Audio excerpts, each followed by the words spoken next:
भारत के इतिहास में महाराणा प्रताप एकमात्र ऐसे योद्धा रहे जिन्होंने कभी किसी मुगल बादशाह के आगे हार नहीं मानी।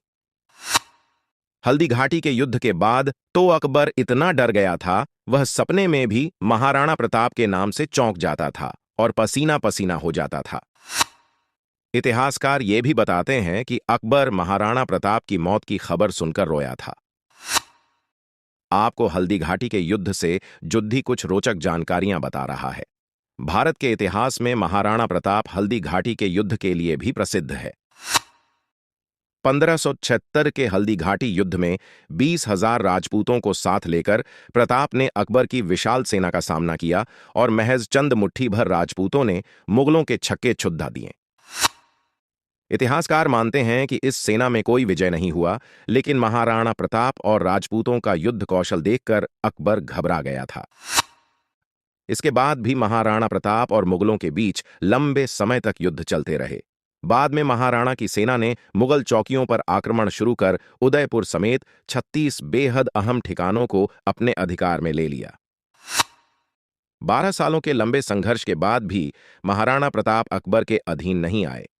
सपने में भी पसीना पसीना हो जाता था अकबर इतना डर गया था, खासकर राणा के युद्ध कौशल देखकर, कि वह सपने में भी राणा के नाम से चौंक जाता था और पसीना पसीना हो जाता था।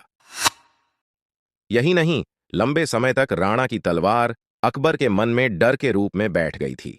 अकबर इतना सहमा हुआ था कि उसने अपनी राजधानी पहले लाहौर और बाद में राणा की मृत्यु के बाद आगरा ले जाने का फैसला किया। बदायूनी लिखते हैं कि देह जला देने वाली धूप और लू सैनिकों के मगज पिघला देने वाली थी। चारण रामा सांधू ने आंखों देखा। हाल लिखा है कि प्रताप ने मानसिंह पर वार किया। वह झुककर बच गया। महावत मारा गया।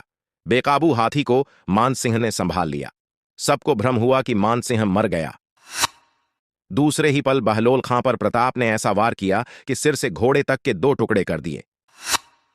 अकबर था छोटे कद का, वहां जानता था कि अगर राणा का सामना हुआ तो जिसमें एक बार में घोड़े तक को साथ काट दिया, मेरा क्या हाल करेगा। इसलिए वहां कभी राणा के सामने ना आया और कई बार अपने सेना नायकों को भेजता रहा। उससे अपनी अधीनता स्वीकार करने के लिए राणा ने हमेशा नहीं कहा। धन्य है राणा, जैसे वीर को हर बार मैं उनके लिए जितना लिखूं उतनी खुशी मिलती है।